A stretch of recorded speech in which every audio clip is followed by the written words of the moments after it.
요한복음 19장 25절로 27절까지의 말씀을 한 절, 세 절밖에 안 되니까 합독하면 좋겠습니다.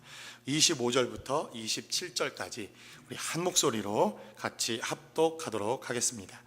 예수의 십자가 곁에는 그 어머니와 이모와 글로바의 아내 마리아와 막달라 마리아가 섰는지라. 예수께서 자기의 어머니와 사랑하시는 제자가 곁에 서 있는 것을 보시고 자기 어머니께 말씀하시되 여자여 보소서 아들이니이다 하시고 또 그 제자에게 이르시되 보라 내 어머니라 하신대 그때부터 그 제자가 자기 집에 모시니라. 아멘. 오늘 저희 교회에 처음 오신 분들이 계신 것 같은데 예배 후에 함께 교제하시고 여러분들도 함께 은혜를 좀 나눌 수 있었으면 좋겠습니다. 말씀을 나누기 전에 제가 저희 교회에서는 한 번도 설교하면서 책을 소개하거나 책을 여러분들에게 함께 나눈 적이 없는데 오늘은 설교를 시작하기 전에 책을 먼저 한 권 소개하는 것으로 설교를 시작해 볼까 합니다. 우리 책 제목은 엄마를 부탁해라고 하는 책입니다. 신경숙 작가님이 쓰신 책으로 아마 제 기억으로는 2008년도 이 책이 처음 출간되어졌던 것 같습니다. 그래서 2009년도까지 이 책은 정말 한국 출판사에 있어서 대단히 의미 있는 그러한 경이적인 베스트셀러로 기록이 됩니다. 2010년 되던 해에 이 책이 영어로 출판이 되어지고 전 세계 22개 나라에 이 책이 다시 출판되면서 사실 한국 작가로서 영어로 책이 번역되어지고 전 세계의 22개 나라에 책이 출판되어지는 이런 기념비적인 역사를 이루었던 책이기도 합니다.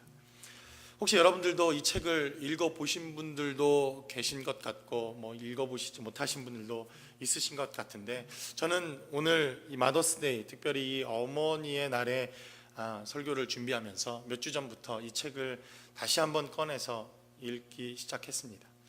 그 전 몇 년 전 읽었던, 거의 10년 가까이 전에 읽었던 그때의 감동과 또 지금 새로 읽은 감동이 참 다르다 하는 것을 보았습니다. 책이 주는 힘이 참 크다라는 것들을 다시 한번 깨닫게 되었는데 내용은 그렇습니다. 박소녀라고 하는 이 어머니가 시골에서 생일상을 차려준다는 아들 집을 찾아오다가 무심한 남편, 예전에는 그러지 않았습니까? 저희 부모님들도 녹화되면 다 시골에서 보실 텐데 아버지가 한 10m 먼저 가시면 여자들은 항상 뒤 따라가는, 이해되시죠? 저희 부모님 세대는 그렇게 늘 왜 그렇게 다니셨는지, 손을 붙잡고 이렇게 노년에 다니시는 그림이라는 것을 사실 찾아보는 게 쉽지 않은 그러한 풍경이었습니다. 아마도 이 박소녀라고 하는 이 어머니도 아버지와 함께 그 아들 집을 찾아가는 과정에서 아버지가 먼저 전철을 타버리고 그 엄마가 전철을 탔는지 안 탔는지 확인도 않은 채 그 엄마 박소녀 씨는 그 서울역 전철역에서 길을 잃어버리고 맙니다. 나중에 그 어머니의 실종 소식을 들었던 아들과 딸들, 그리고 이 남편이 백방으로 그 어머니가 가볼 만한, 그러나 서울이라고 하는 이 낯선 곳에서 도저히 갈 곳 없는 그 환경과 상황 속에 내몰아진 어머니를 찾고 그 찾는 과정에서 어머니를 회상하며 기억하며 나의 어머니가 어떤 어머니였는가라는 그러한 내용들로 기록되어진 그러한 소설입니다. 결국 끝까지 이 어머니를 찾지 못하고, 그리고 이 소설의 주인공인 나라고 하는, 또 너라고 하는 이 주인공은 어머니를 위한 기도의 순례를 떠나는 것으로 그렇게 책은 마감이 됩니다. 그리고 그 자녀들에게, 그리고 그 형제들에게, 그리고 그 아버지에게 마지막 부탁을 했던 그 말이 엄마를 부탁한다는 내용입니다. 엄마를 부탁해. 그 엄마를 다시 찾는 것, 끝까지 포기하지 않고 찾아줄 것을 부탁하고, 그 엄마를 잊지 않을 것을 부탁하고, 그 엄마를 기억할 것을 부탁하는 마지막 내용, 그 메시지가 바로 엄마를 부탁해라고 하는 이 제목과 함께 마지막을 장식합니다. 늘 있어 왔고, 아니 늘 있었던 그 자리, 그러나 이제 그 어머니를 잊어버려지게 되자 있었던 그 자리가 얼마나 큰 자리였으며, 그리고 얼마나 소중한 자리였으며, 늘 있었기에 잃어버리고 살았던 소중함과 감사의 내용들이 사실 이 책에 대단히 중요한 메시지들로 기억되어져 있다는 것입니다. 나라가 다르고 언어가 다르고 풍습이 다르고 살아온 방식들이 달랐을 뿐이지, 그 어머니에 대한 생각들과 마음들은 22개국에 출판되어져서 그 책들이 팔려 나갈 정도로 동일한 마음의 어머니에 대한 생각이 이 땅의 삶을 살아가는 모든 이들에게 동일하다는 것을 다시 한번 보여준 책이라고 생각되어집니다. 저는 이 말씀과 함께 이 책을 읽으면서 당연히 이 요한복음에 기록되어져 있는 19장, 특별히 십자가상에 예수님께서 그의 제자 요한에게 어머니를 부탁하고 있는 이 메시지가 오버랩이 되어서 떠오르는 것을 보았습니다. 그리고 오늘 십자가에서 마지막 그의 육신의 모든 사역과 삶을 마감하면서 이제 십자가에서 다 이루시고 육신의 삶을 마감하시는 그 하나님께서 그의 어머니 바로 마리아를 그의 사랑하는 제자 요한에게 부탁을 합니다. 오늘도 동일하게 요한에게 엄마를 부탁한다는 이 메시지를 마지막으로 주님은 십자가에서 모든 사역을 마치시고 그의 공생애를 마감하시게 되었다는 것입니다. 엄마를 부탁하는 그 십자가, 죽어가시던 예수님께서 그 십자가에서 어머니를 부탁하고, 그리고 그의 모든 일생의 삶을 마감하는 삶의 모습과 이러한 사역을 통해서 우리는 이 땅의 삶을 살아가는 우리의 삶의 여정이 과연 이 마지막 길을 가셨던 주님의 사역과 그리고 이 십자가의 그 의미를 깨달아야만 하는 우리의 삶의 여정 속에서 과연 오늘 우리가 어머니 주일이라고 하는 이 주일을 맞이하면서 어머니 앞에 감사한다는 것이, 그리고 우리 육신의 부모를 기억한다는 것이 도대체 우리의 영적 삶의 자리와 어떠한 관계가 있는지, 그리고 주님께서 이 마지막 부탁하신 엄마를 부탁한다는 이 메시지가 과연 우리의 영적 삶의 자리에 어떠한 삶의 시작이 되어야 하는지 본문의 말씀을 통해서 함께 나누어 보기를 원합니다. 첫 번째로 저는 오늘 이 십자가의 메시지를 통해서 주님께서 이 땅의 공생애를 사시고 하나님으로 오셨고 하나님의 아들로 오셨지만 그는 대단히 균형 잡힌 삶의 모본을 우리에게 보여주셨다고 저는 믿습니다. 많은 초대교회의 이단들이 바로 예수님의 이 성육신에 대한 문제에 대해서 얼마나 많은 시비를 걸고 그리고 이 문제 때문에 걸려 넘어지게 되었는지 우리는 역사적인 사건을 통해서 너무나도 잘 압니다. 여러분 생각해 보십시오. 이게 이해가 됩니까? 100% 하나님이시고 100% 사람, 저한테 설명해 달라고 여러분 요청하지 마십시오. 저도 모릅니다. 이걸 어떻게 사람이 설명이 가능하고 이것이 어떻게 이해가 되겠습니까?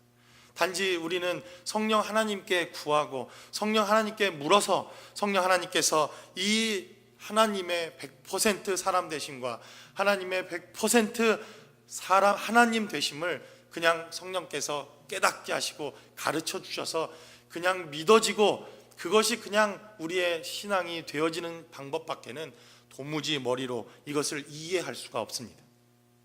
하나님이셨던 그분께서 어떻게 육신을 입고 오셔서 이 땅에 그것도 처녀의 몸으로 나셨는가?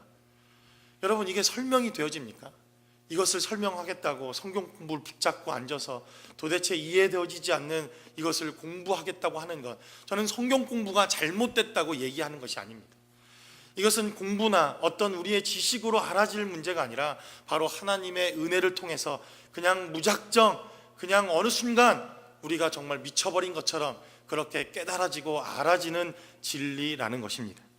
이렇듯 100% 사람으로 오셨고 100% 하나님으로 오셨던 그분의 이 십자가의 마지막 사역을 통해서 우리는 하나님께서 이 땅에 육신으로 입고 오셨던 그분의 삶과 책임과 그리고 그분의 삶의 여정뿐만 아니라 하나님의 모습으로 오셔서 하나님의 모든 메시아의 사역을 완성하시는 이 십자가에서 사람이신 하나님과 하나님이신 사람의 균형이 바로 오늘 이 십자가를 통해서 우리가 살펴볼 수 있는 대단히 중요한 메시지더라는 것입니다.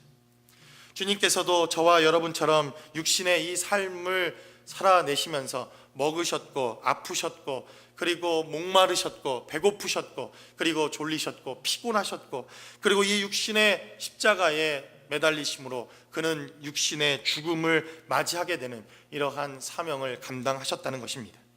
그러나 이러한 육신의 삶뿐만 아니라 그는 하나님으로서 메시아로서 이 땅에 하나님의 모습으로 오셔서 귀신들을 내어 쫓고 죽은 자를 살리시고 물 위를 걸으시고 하나님의 놀라운 능력과 은혜를 보여주시는 이러한 공생애의 사역을 또한 살아내셨다는 것입니다. 그래서 우리는 하나님의 삶을 통해서 이 땅에 육신으로 오신 하나님, 그러나 육신을 입으셨지만 완전한 사람의 모습으로 하나님의 메시아 되심을 나타낸 이 하나님의 균형과 삶의 모습을 우리의 삶의 모습에서 배워야 할 필요가 있다는 것입니다. 이러한 주님의 균형 잡힌 삶과 영적인 것만을 강조하고 그들이 얼마나 신앙의 훌륭한 사람인가 자족하며 삶을 살았던 바리새인들과의 삶의 태도와 모습이 얼마나 다른가 하는 것을 보여주는 대단히 중요한 메시지가 마가복음 7장 9절로 13절까지 기록되어진 메시지를 살펴볼 수가 있습니다. 마가복음 7장 9절로 13절까지는 우리가 잘 아는 고르반이라고 하는 이러한 제도가 성경에 등장을 합니다. 어떤 제도입니까? 부모님을 마땅히 잘 섬겨야 하는데 부모님을 최선을 다해서 섬기고 봉양하고 부모님께 최선을 다해서 그들의 필요를 제공하도록 율법은 그렇게 우리에게 가르쳐주고 있습니다. 그런데 여러분, 우리의 삶을 살다 보면 우리가 늘 넉넉합니까? 늘 우리의 호주머니에 부모님을 충분히 보살필 만한 그러한 은혜가 있다면 감사하겠지만 때때로 그렇게 하고 싶지만 그렇게 못할 때도 있다는 것이 성경이 그리고 율법이 우리에게 가르쳐주고 있는 말씀입니다. 바로 그때 사용하는 것이 고르반이라고 하는 것입니다. 부모님을 섬겨야 하는데 꼭 부모님을 섬겨드려야 할 그러한 필요가 있는데도 불구하고 내가 경제적으로 그 부분을 채울 수 없어서 고르반이라고 외치면 잠시 부모님을 섬기고 그분을 봉양하는 것이 약간 이해가 되어지고 면제가 되어지는 제도입니다. 그리고는 내가 하나님께 최선을 다해서 드리고 섬기는 것 때문에 부모님께 지금은 잠시 드릴 수 없지만 그러나 내 형편이 나아지면 부모님을 다시 섬기겠다고 하는 것이 바로 이 고르반이라고 하는 그러한 제도입니다. 그런데 이것이 어떻게 변질됩니까?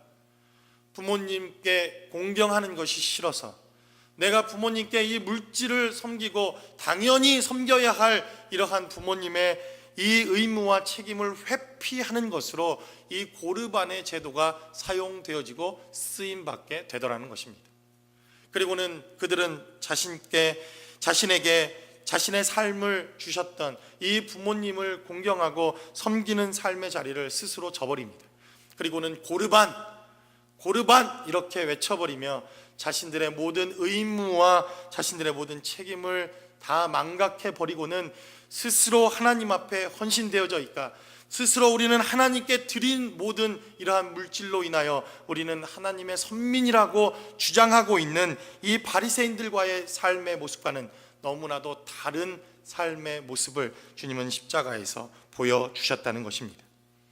이렇듯 육신의 삶과 영적인 삶의 태도의 모습은 대단히 균형 잡힌 삶의 태도와 모습이 필요하다고 저는 생각되어집니다. 특별히 저희 교회에 제가 감사한 것은 밤새워 목사님 밤새워 기도할 테니 교회 문 좀 열어달라고 하는 권사님과 또 집사님들이 계시지 않아서 전 얼마나 감사한지 모릅니다. 가끔 제가 예전에 섬겼던 교회를 보면 24시간 교회 나와서 기도할 테니 그것도 밤새워 기도하겠으니 교회 문을 좀 열어달라고 하는 그런 분들이 계십니다. 저는 그분들이 기도하는 것에 대해서 비난하거나 정죄를 하는 이야기가 아닙니다. 좋습니다. 얼마나 감사합니까? 교회를 위해서 밤새워 기도하시겠다고 하니. 그런데 이분들이 그렇게 기도하셨으면 낮에 나가서 열심히 일하고 자신들이 해야 할 일을 하는 것이 마땅합니다. 그렇지 않습니까? 그런데 낮에 주무십니다. 또 주무십니다. 아침 먹고 주무시고, 점심 먹고 주무시고, 저녁 먹고 주무시고 일어나셔서 교회에 기도하러 오십니다. 여러분, 그럴 바에 왜 밤에 기도합니까? 낮에 와서 기도하면 되지 않습니까? 밤에 주무시고 낮에 와서 그 시간에 기도하시면 됩니다. 극단적인 예를 제가 들었다고 생각되어지지만 사실 우리의 삶의 자리에서 이러한 영적인 삶과 우리의 육신의 삶의 균형을 잃어버려서 잘못되어진 신앙과 그리고 사람들이 이렇게 받아들일 수 없는 이러한 신앙의 형태와 모습들을 보여주고 있는 그러한 분들을 우리는 적지 않게 봅니다. 아니, 그런 분들을 비난할 필요도 없다고 생각되어집니다. 특별히 한국 교회의 배경에서 자란 목회자들, 어려서부터 한국 교회의 열정과 열심을 통해 배운 우리 같은 목회자들도 이러한 영적, 육적 균형을 잃어버린 목회자들을 너무나도 쉽게 살펴보게 됩니다. 교회는 성장했고 그들의 헌신과 수고를 통해서 교회는 부흥하고 교회는 유례없는 성장을 이루어냈지만 가정을 돌보지 못하고 아내를 돌보지 못하고 자식을 돌보지 못하고 또 자신의 건강조차 돌보지 못했던 우리 1세대들의 목회자들의 그러한 균형 잡히지 못한 모습들을 우리는 또한 교회 성장이라고 하는 이 이름 때문에, 영적인 삶이라고 하는 이름 때문에, 영적인 이러한 직분이라고 하는 이름 때문에 우리는 쉽게 저버렸던 삶의 모습과 그리고 그 결과를 우리는 지금에서야 맛보고 있다는 것입니다. 그렇게 존경했던 목사님들, 그렇게 존경했던 교회가 이제는 세상의 걱정거리가 되어지는 이러한 삶의 불균형은 바로 영적인 균형과 삶의 균형을 잃어버린 교회의 모습으로부터 시작되었다고 저는 믿습니다. 저는 이 말씀을 곰곰이 묵상하다가 고르반, 저는 한 번도 저희 부모님께 고르반 이렇게 하면서 부모님께 드려야 될 것을 제가 도둑질하거나 또 불효를 일부러 한 적은 한 번도 없다고 저는 믿습니다. 그런데 제가 얼마나 이 고르반이라고 하는 제도를 저도 모르게 악용해서 사용했는지 깨닫게 되었습니다. 저는 부모님이 한국에 계시니까 사실 부모님께 의무와 책임을 다하는 것에 있어서 저희 형이나 동생보다는 훨씬 자유롭습니다. 할렐루야. 그렇지 않습니까? 무슨 날이 있거나 무슨 모임이 있어야 될 일이 있어도 사실 전화 한 통화 정도면 모든 책임과 의무를 다하는 것으로 얼마나 자유로운지 모릅니다. 부모님도 사실 저의 모든 환경과 상황을 잘 아십니다. 미국에서 목회를 하고 있고 물리적으로 떨어져 있는 환경과 쉽게 늘 만날 수 없는 환경이기에 전화라도 해주면 고마워하고 감사하는 부모의 마음을 사실 이해할 수 있습니다. 그런데 가끔 부모님께서 야, 너는 전화도 없냐? 이렇게 저에게 전화를 해주실 때가 있습니다. 너는 나한테 전화도 없냐? 그러면 제 입에서는 반사적으로 목회가 얼마나 바쁜지 아세요? 아유, 주의 일 하느라고요. 인제 들어왔어요. 인제 지금 막 들어왔어요. 오늘 새벽부터 밤늦게까지. 그러면 모든 것이 사실 면제가 됩니다. 지금까지 제가 그래왔던 것을 깨닫게 되었습니다. 나도 모르게 고르반 하나님의 일을 하면 내가 하나님께 일을 하는 것으로, 하나님의 일을 감당하고 있는 이 목회자라고 하는 이 직분을 감당하는 것으로 나는 고르반이라고 외치지는 않았지만 이미 부모님께 해야 할 의무와 책임과 어쩌면 당연히 했어야 할 그러한 사역들과 일들 역시도 이러한 고르반이라고 하는 제도를 가장 많이 악용한 목사가 아니었는가라는 생각을 해보게 되더라는 것입니다. 그러므로 여러분, 우리의 삶의 자리에 균형이 필요합니다. 여러분들이 하나님을 잘 섬기는 사람들이라면 육신의 부모님을 잘 섬기십시오. 그것이 성경이 우리에게 가르치고 있는 바입니다. 우리 육신의 부모를 섬기는 모습으로 우리는 하나님, 그 보이지 않는 하나님을 섬길 수 있으며, 보이지 않는 하나님을 사랑하는 것을 바로 이 육신의 부모를 사랑하는 것으로 증명해 내야 되는 삶, 이것이 바로 균형 잡힌 그리스도인의 삶이었다는 것입니다. 그리고 십자가를 통해서 바로 그 영혼이 떠나시기 전 주님께서 하나님 아버지의 일을 완성하시고, 그리고 그 아들 된 자신의 모든 책임을 바로 그의 사랑하는 제자 요한에게 어머니를 부탁하며 어머니를 맡기는 것으로 균형된 하나님의 모습을 우리에게 증거하셨다는 것입니다. 두 번째로 본문은 우리에게 증거하기를 바로 이러한 관계를 우리에게 형성해주고 관계를 만들어주는 힘, 저는 그것을 그냥 의리다 이렇게 정했습니다. 여러분들이 다른 뜻으로, 다른 단어로 사용을 해도 괜찮겠습니다. 그것을 사랑이라고 해도 괜찮겠고, 그것을 인연이라고 해도 괜찮겠고, 아니면 여러 가지 여러분들이 떠오르는 단어로 그것을 설명해도 문제가 없다고 생각되어집니다. 저는 그러나 오늘 이 두 번째 본문의 말씀을 통해서 바로 이 육신의 의리와 육신의 책임과 육신의 관계를 통해 우리가 살아내야 할 이러한 삶의 모습을 통해서 하나님께서 보여주시고 있는 대단히 중요한 메시지가 있다고 생각되어집니다. 사실 하나님이신 그분께서 육체를 입고 이 땅에 오셨다는 것, 이것은 대단히 우리가 이해할 수 없는 사건이지만 인류에 있어서 대단히 중요한 사건이기도 합니다. 그러나 이 사건은 하나님이 이 땅에 아들이 되셨다는 이러한 너무나도 영적이고 신령한 사건이기 이전에 마리아와 요셉이라고 하는 그의 가정에 있어서는 한 아기의 탄생이었고, 자기 큰 아들의 탄생이었을 뿐만 아니라 한 가정에 이제 새로운 자녀가 태어나는 이러한 대단히 중요하고 의미가 있는 그러한 역사적 사건이었다는 것입니다. 그래서 관계가 형성되기 시작합니다. 엄마와 아빠와, 그리고 이모와 이모부와, 고모와 고모부와 여러 가지 관계들이 바로 이 아이의 탄생이라고 하는 이 사건을 통해서 그 관계가 형성되고 이루어지기 시작했다는 것입니다. 또한 주님께서는 12 제자를 부르심으로 또 다른 관계가 형성됩니다.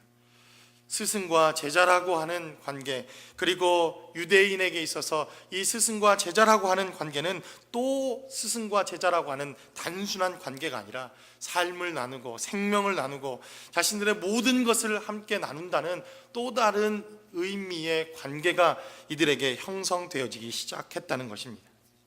이러한 관계가 지속되기 위해서 우리에게는 아주 많은 그러한 요소들이 있을 것이라고 생각되어집니다. 사랑하고 서로 섬기고 존중하고, 그리고 서로 양보하고, 때로는 이해하고, 이러한 모든 것들을 저는 그냥 통틀어서 오늘 이 단어로 의리라고 하는 단어를 사용해 보았습니다. 주님께서 십자가에 달리셨고 고난을 당하시고 모진 매를 당하시고 이제 죽으셔야 하는 바로 그 길, 지금까지 모든 관계 가운데 주님과 육체적인 관계를 통하여 새로운 관계를 만들어 나갔던 많은 사람들이 주님을 따르기도 했지만, 그러나 이 십자가상에서 주님을 떠나는 사건이 바로 오늘 본문 가운데 기록되어져 있습니다. 그러나 오늘 본문에는 25절의 말씀을 통해서 예수님의 십자가 곁에는 그 어머니와 이모와 글로바의 아내 마리아와 막달라 마리아가 서 있다, 성경은 이렇게 기록하고, 그리고 이 본문 요한복음을 쓴 요한이라고 하는 그 제자가 바로 예수님의 십자가 아래서 그와 함께 예수님의 죽음을 맞이하게 되었다, 성경은 이렇게 기록합니다. 저는 이 메시지를 좀 곰곰이 기억하다가, 의리는 그래도 남자 아닙니까?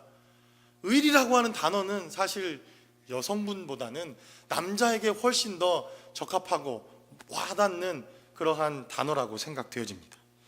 그런데 의리 없는 제자들의 모습을 봅니다. 뿔뿔이 흩어진 제자들의 모습을 봅니다. 그래도 마지막 의리를 지키겠다고 찾아온 이 요한으로부터 우리는 그래도 의리가 있었고 끝까지 주님의 죽음을 지켜봤던 이 제자 한 사람 때문에 바로 이 요한복음이라고 하는 대단히 중요한 메시지가 우리에게 주어질 수 있었고 기록될 수 있었다는 것을 보게 됩니다. 의리 하나를 지킨다는 것, 누군가에게 이 의리를 지키고 우리의 삶의 자리를 지킨다는 것 때문에 요한이 받았어야 할 영적 축복은 대단했던 것임을 우리는 기억합니다.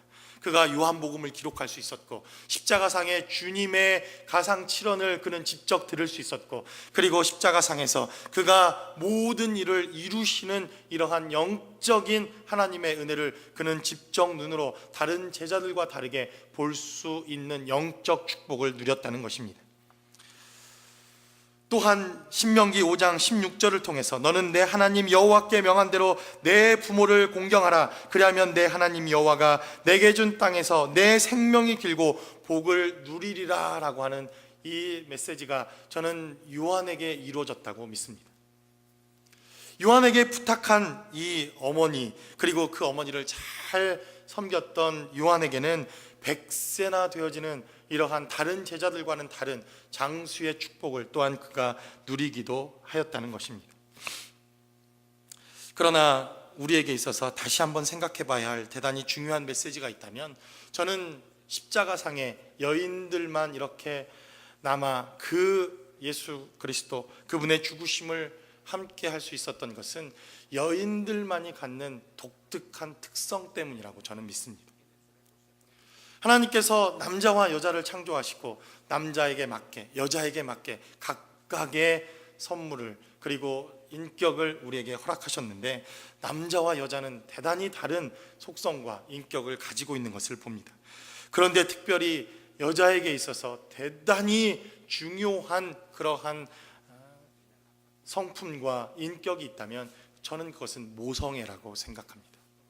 모성애, 어머니의 마음, 그 무엇으로도 설명할 길이 없고 그 무엇보다도 강력한 어머니의 모성애.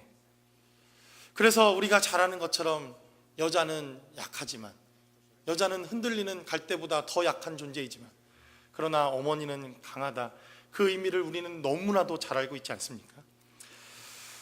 예수 그리스도 그 아들, 비록 하나님의 아들이요 이 땅에 메시아로 오신 하나님이요 성령으로 잉태되어서 이 고난을, 이 아픔을, 이 십자가를 지셔야 될 것을 누구보다도 잘 알고 있었을 마리아였지만, 그러나 육신의 정, 그리고 아들이라고 하는 모성애라고 하는 이 마음이 바로 십자가라고 하는 그 밑에서 주님의 죽으심과 그리고 그 고통을 함께 나눌 수 있었던 용기와 은혜라고 생각되어집니다. 그 모성애를 익히 이해하고 함께 나눌 수 있었던 수많은 여인들, 오늘 요한복음에는 이렇게 이름이 기록되어 있지만 또 다른 복음서에는 이 이외에 많은 여인들이 함께 십자가에서 주님의 죽으심과 주님의 고난을 함께 동참했다, 성경은 이렇게 기록합니다. 여러분, 그래서 성경에 기록되어져 있는 이 어머니, 그리고 우리 육신의 어머니들은 위대합니다. 바로 하나님의 고난과 고통을 이해하고 그분의 고통에 함께 동참할 수 있고, 그 십자가에서 그 고통이라고 하는 그 고난을 눈물로 삼킬 수 있는 그 어머니, 그래서 바로 그 어머니의 마음과 그 어머니의 고통과 그 어머니의 눈물과 그리고 그 어머니의 찢어지는 마음이 바로 그 십자가 밑에서 주님의 고난과 고통과 함께 할 수 있었다는 것입니다.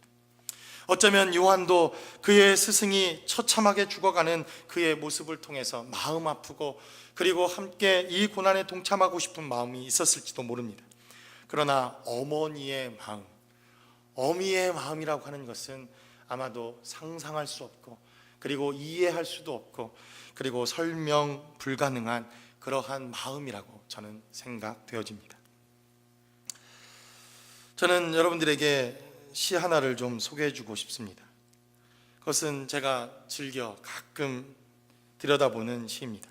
함석헌 선생님이라고 하는 그분이 이 요한복음을 묵상하다가 기록한 그러한 시라고 알려져 있는 시 한 편을 소개해 드리도록 하겠습니다. 제목은 그대 그런 사람을 가졌는가라는 제목입니다. 말리길 나서는 길 처자를 내 맡기며 맘 놓고 갈 만한 사람, 그 사람을 그대는 가졌는가? 온 세상이 다 나를 버려 마음이 외로울 때에도 저 맘이야 하고 믿어지는 그 사람을 그대는 가졌는가? 탔던 배 꺼지는 시간 구명대 서로 사양하며 너만은 제발 살아다오 할 그 사람을 그대는 가졌는가? 불의의 사형장에서 다 죽어도 너희 세상 빛을 위해 저만은 살려두리라 일러줄 그 사람을 그대는 가졌는가? 잊지 못할 이 세상을 놓고 떠나려 할 때 저 사람 하나 있으니 하며 빙긋이 웃고 눈을 감을 그 사람을 그대는 가졌는가? 함석헌 선생이라고 하는 위대한 우리 기독교 철학자가 쓴 시입니다.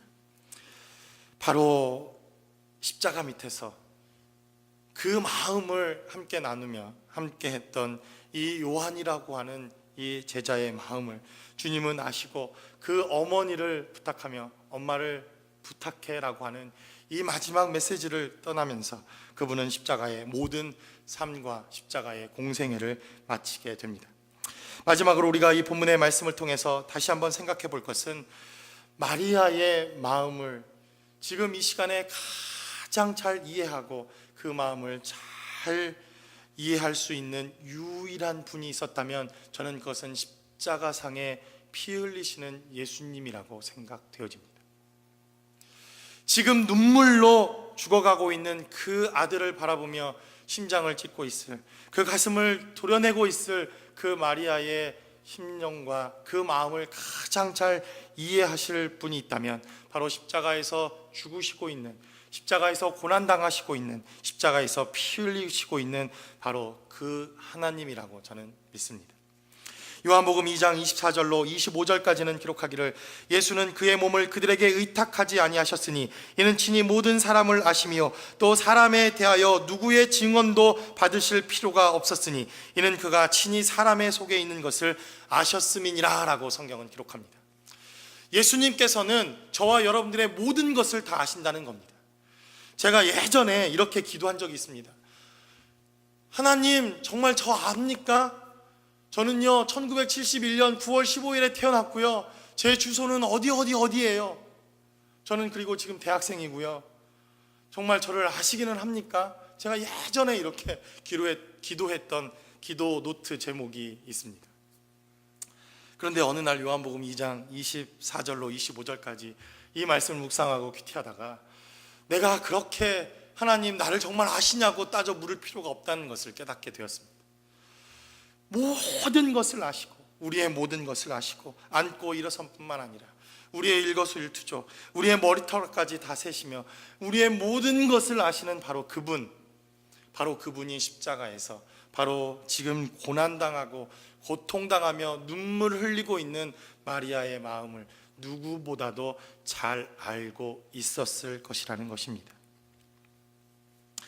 요한은 바로 그가 나중에 성령의 감동을 통해서 이 십자가의 사건과 그리고 그분의 모든 공생애의 사건을 통해서 예수님이 누군가를 추적하다가 이 요한복음 2장 24절로 25절까지의 말씀을 기록해 놓습니다. 그분은 우리의 증거가 필요 없는 자들이다. 그분은 우리의 증거가 필요 없는 하나님이요, 그분은 우리의 사람의 증거를 가지고 우리를 아는 자가 아니라 우리의 일거일투속 모든 마음의 심령까지 꿰뚫어 보는 하나님이라고 하는 사실을 요한은 바로 이 십자가를 통해서 깨닫게 되었다는 것입니다. 그러므로 지금 눈물을 흘리며 그 아들 예수를 보내야만 하는 그 어미의 마음을 가장 잘 알 수 있었던 그 한 사람, 그가 바로 누구입니까? 십자가에서 피를 흘리시고 저와 여러분들 위해 대신 죄를 지으신 바로 그 예수님께서 누구보다도 자신의 죽음을 고통스러워하고 고난당하며 말할 수 없는 몸부림으로 그 죽음을 바라보고 있는 그 마리아의 마음을 아들 예수가 누구보다도 잘 알았을 것입니다. 저는 사실 이 자리를 대신해서 우리 부모님들께 아들들을 대신해서, 자녀들을 대신해서 좀 용서를 구해야 될 것 같습니다. 아니, 그런데 한 가지 또 부모님들도 잘못한 것이 있습니다. 아들, 딸들을 예수님처럼 길렀으면 됩니다.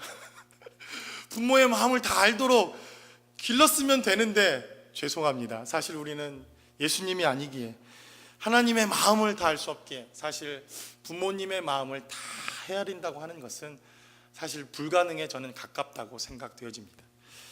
제가 40 중반 이제 이렇게 살아보니 부모님의 마음을 어디까지 이해되냐면 제가 살아온 인생만큼은 좀 이해가 되어지는 것 같습니다.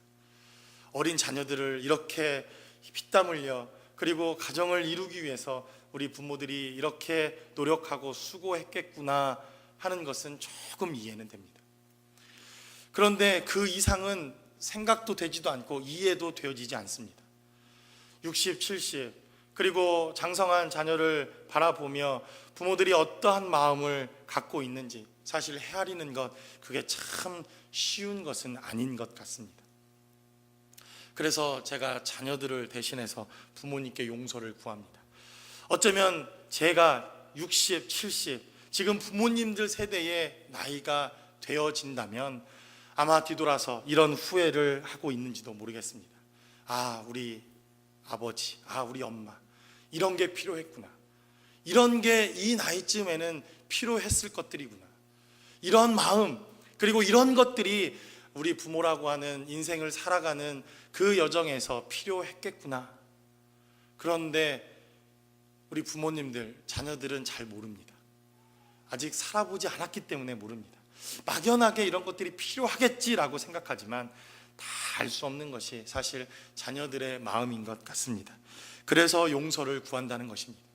그러나 우리 자녀들이 정말 이렇게 우리의 부모들의 마음, 그리고 우리를 위하여 대신 십자가를 지셨던 하나님의 마음을 우리가 가질 수 있다면, 그리고 예수님의 마음을 가질 수만 있다면, 십자가에서 고난 당하시고 지금 죽으시며 자기를 위하여 눈물 흘리고 있는 그 마리아를 바라보고 있는 그 주님의 마음을 우리가 가질 수만 있다면, 우리는 100만 분의 1이라도, 우리는 1000만 분의 1이라도 어쩌면 우리를 위하여 지금 눈물 흘리고 있는 그 어머니들의 기도와 십자가 밑에서 피 흘리셨던 그 고난의 여정을 우리는 이해할 수 있을 것이라고 생각되어집니다.